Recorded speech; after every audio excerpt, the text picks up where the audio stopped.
Here's lecture 15, discussing music printing and artifice. You take printed music for granted. I know you do. You, as students, collectively struggle to read music when it's handwritten, neatly or not. I've watched you do it, so I know that's true. You can hardly remember the rules of notation, like the order of time and key signatures, if you have to write a theory assignment by hand. Just ask Miss Judy in the library about her bottles of whiteout that she saves whenever I've required theory students to turn in a project written by hand in ink. To you, music printed neatly on a page with all the conventions of note shapes, rest conventions. Oh, I could talk about how to write rests, multiple bar rests. Spacing and lyrics they're automated in a digital program. That's what you expect when you see music printed. You can't imagine having to remember those rules yourself, much less put them down your own self by hand. Now, I can remember before Finale existed. I know, back in the dark ages, haha. When my work study as an undergraduate was partly me copying parts from a handwritten score for the St. Olaf Christmas Festival. I had to get this done every year. They'd give me about 3 scores that were arrangements of Christmas carols for orchestra and choir, and I would spend all the way through the beginning of Thanksgiving break frantically copying out all the parts: flute, oboe, bassoon, horns, trumpets, violins, violas, cellos, basses, percussion. Had to do it all. Copying them out one by one, neatly enough that my fellow musicians in the St. Olaf Orchestra could actually read it when it came time to produce this year's Christmas festival. Catching my own errors, and sometimes catching composer errors. Sometimes, not very often, having to do the transpositions for the instruments because the composer hadn't felt like doing them. Hoping I didn't make any serious errors myself, and waiting on pins and needles with the first read-through rehearsal to find out if I'd accidentally skipped over 4 bars in the oboe part, or made the cello parts too illegible. It was rough back in those days, uphill both ways. Back before the 20th century, certainly in Mozart's day, and definitely in Bach's time, both periods of which we're going to hit in this class, classical and Baroque. If you wanted to learn about a composer, or even if you wanted to become a composer yourself, you copied out a composer's music. If you wanted to learn how to be a great composer like Bach, then get a hold of some pieces of Bach's works and copy them out by hand. Beethoven used to write irritable notes to his copyists, the young men that would copy out parts for his symphonies from the score. He'd write them irritable notes if they'd done things wrong. You idiot, that's a flat. Or, you've written this wrong note, stupid. Indeed, all of us, as young musicians, would have probably earned part of our living being copyists to some composer, irritable or not. But even in the days of Mozart and Beethoven and even Bach, they could take some things for granted. Staff paper, for example. Sure, you're writing in ink with a quill pen, but by spending a few more pfennigs, you could actually buy paper with the staff lines printed on it so that you wouldn't have to draw them. This is true, for example, also if we look at the whiteboards in Schwob. They have lines printed on them. The chalkboard that is in room 1713 does not. There is a device that I can use that draws 5 chalk lines all at once. It's so old school.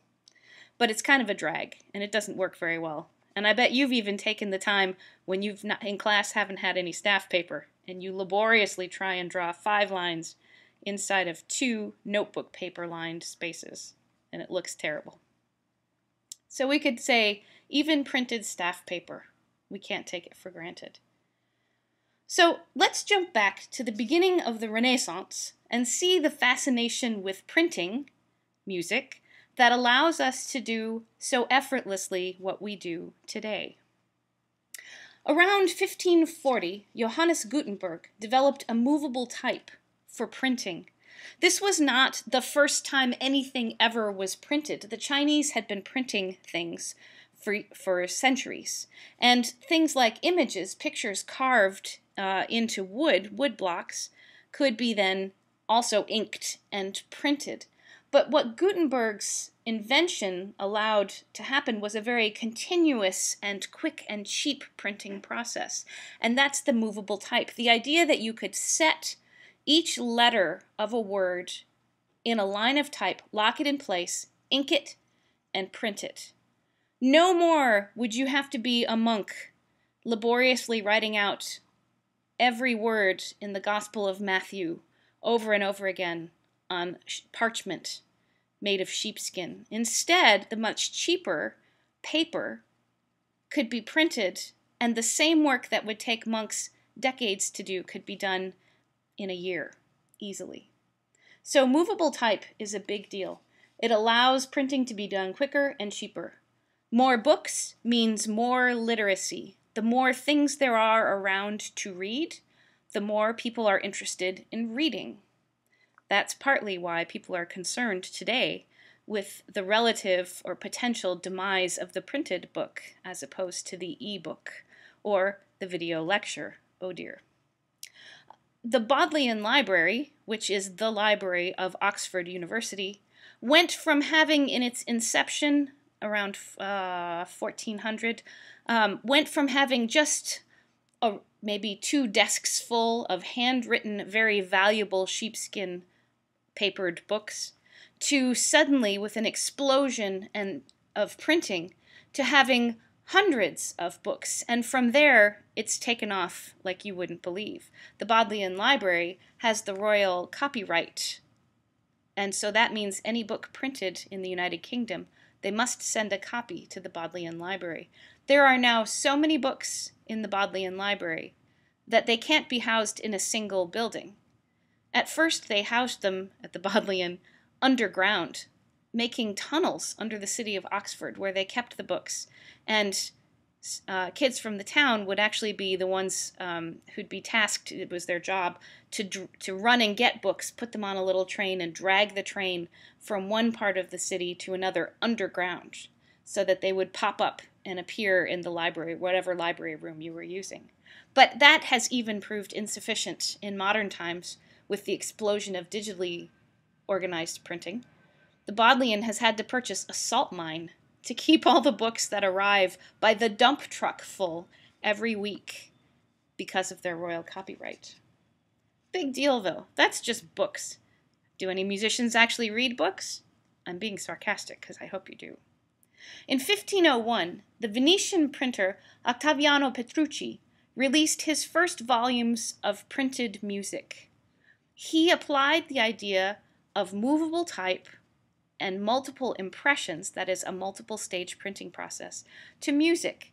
His triple impression process meant that he would first run the paper through the press to print the lines for the staff. Then he'd run the paper again through the press to get the notes that were set as movable type, all in a row, onto the right lines and spaces. Then he would run it a third time if there were words that were attached to that. And since he was printing masses, motets, and other song kinds of things, lute songs and stuff like that, he also often had words to print as well. This triple impression process was sort of a luxury. It was costly and time-consuming, but yet it was still faster than copying things out by hand. It meant that you could make music and sell it. The Reformation, which you're going to watch on a video, I think next, actually, I think it's video lecture 17. The Reformation, with its emphasis on people worshiping in their vernacular language and the idea that the average person could and should interpret the words of Scripture themselves by reading it over and over again, meant that the Reformation itself caused a great demand for printed materials. Not only printed Bibles, like the Gutenberg Bible, for example, but also things like songbooks, hymn books, chorale books, because those chorale books, those hymn books, contain not only music, but they contain words. And for the Reformation preachers and pastors, this was the way to teach people about this new view of Christianity, was to give them words to sing, and by singing, they would learn new stuff. So printing was big there too. By the mid-1520s in France, the composer, Pierre Attaignant, same composer of some chansons, I think we've already heard from him, had a new idea. Instead of a triple impression process, having to take the paper and run it through 3 times, he made little bits of type so that every possible note on any possible line of a staff and any possible rhythm of that note would be represented by a separate piece of type. So, for example, he'd have a quarter note A, a quarter note on the second space of a 5-line staff. Then he'd have an 8th note on the second space of a 5-line staff, and a 16th note, assuming that these were the note values he was using. He would then have a quarter note on the 3rd line of the staff, and an 8th note, and a 16th note. He'd have a dotted quarter note on the 3rd line. So he had all these types, and by lining them up and printing them, you sort of get a mostly joined up 5-line staff, maybe with a little static, a little space between some of those little bits of type. This was much more economical than Petrucci's triple impression process. In fact, Attaignant's successful single impression process remained standard until the 1700s. That is the classical period, when copperplate engraving came into use. I guess we'll have to look at that in a few weeks. By the way, the name Petrucci is embedded or memorialized in a name of a font. If you go to your computer right now and pull down a list of available fonts, chances are good that you will see the Petrucci font, which is a way of sticking individual music symbols into a text document. It doesn't actually put them on lines and spaces like Sibelius does, but it uses that's sort of an homage to Petrucci. Let me give you another interesting development of this now even cheaper process of printing music. People are interested, average people, in getting hold of songbooks. Music is able to travel across Europe faster and in greater volume than ever before, because now you can take that printed music and give it to someone. And in fact, that someone could buy it. Trade is encouraging the spread of printed music. Along with printed music comes a new and deeper emphasis on sight reading and performing at sight. This is now a thing. It's not so much oral memory, where if you heard a chant, you could remember it. But now, definitely, you could get hold of a polyphonic motet in 5 parts and sit down with 4 other friends and sing it at sight without any worries. Let me give you 3 specific examples of more of the effects of this new and cheap printing process. One example is going to take us right to the end of our Renaissance period. Thomas Tallis and William Byrd obtained the royal patent from the English kings and queens on music publishing. That is, if you wanted to publish music, you had to get the permission of Mr. Byrd or Mr. Tallis. And that patent included a monopoly on printed staff paper.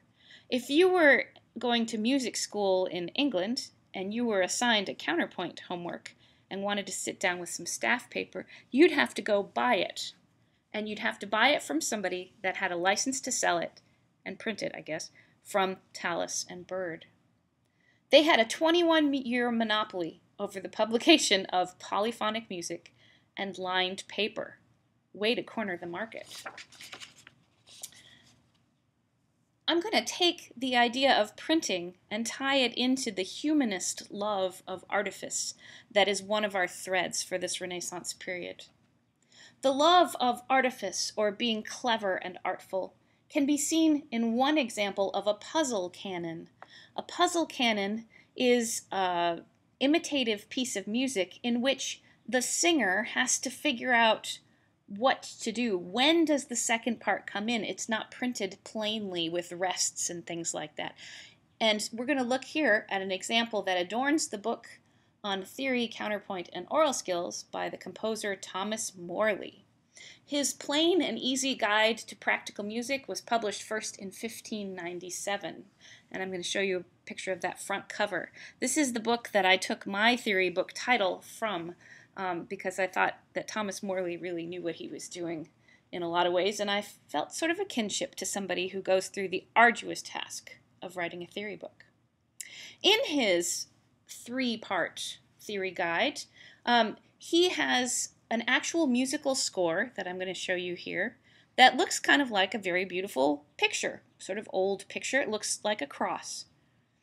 This is an actual musical score. It's a motet for 4 voices. Each of the vertical and the horizontal parts of the cross are actually a staff. And each staff of music can be read in 2 different ways, so that if 2 singers read the horizontal arm in the right way and 2 singers read the vertical arm in the right way, you will have an actual motet in 4 parts.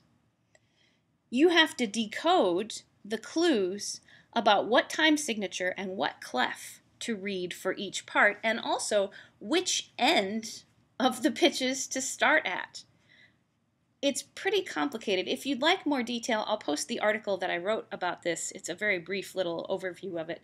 I'll post it on Cougar View. This is clever in several ways, this composition. Multiple ways to interpret each staff. You have to know about time signatures and clef in order to get the answer to the mensuration. It's meant to be worked out.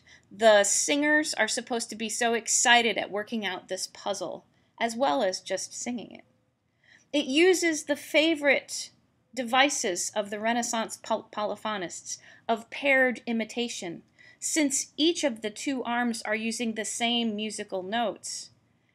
Those 2 voices, horizontal, and the 2 vertical voices, if you will, are imitating each other. It's the same musical shape. We love paired imitation, right? Right. It's also able to be appreciated visually. If you just look at it, you think, wow, that's cool. There are other examples of puzzle canons, and in fact there are also instruction manuals on decoding them, sort of like the Rubik's Cube, as early as the late 1400s, so 1450 and onward, people were writing these inventive puzzle canons.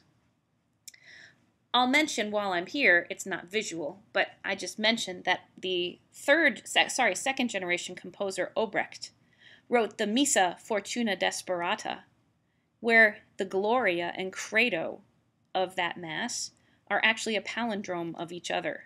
The Gloria is the Credo backwards. And the Cantus Firmus used to unite that work is used often in retrograde, that is, from the last note backwards to the first note. That's the kind of thing we'll see in the 20th century in post-tonal composers, modernists like Webern and Schoenberg and Babbitt. That's really kind of cool. It's sort of an overarching cleverness. My final examples, I think, yes.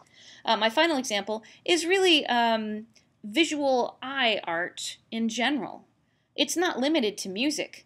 There were poems printed that were shaped like hearts because they were about true love. But a related field to music, dancing.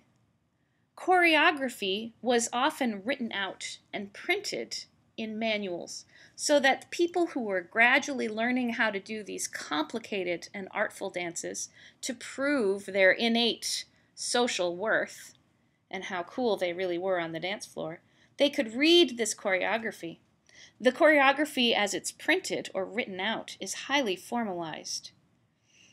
John Playford, in 1651, so really kind of out of our period, but close, published a book called The Dancing Master, which was a little thin volume filled with melodies of dance tunes and the instructions on how to do the dance steps, not written out in any artful way, but written out so that anybody could read it. If we look earlier, back into the Renaissance period where we should be right now, we see beautiful choreography written out for some of these dances. Each of the lines and marks is supposed to tell you which way to turn, sometimes where to put your feet, and sometimes how and where to wave your arms.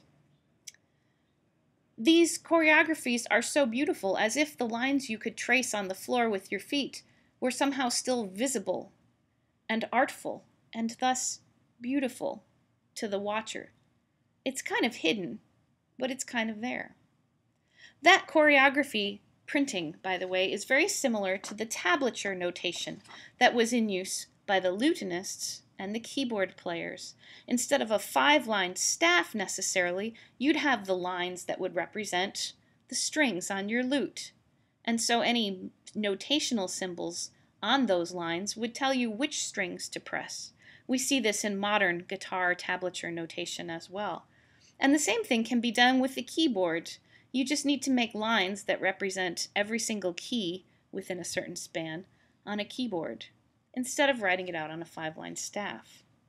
To many of you, that seems pretty impressive. To some of you, that's old news. So just take a moment here to be grateful for these things that we shouldn't take for granted, but in the Renaissance, we would not have. Open score.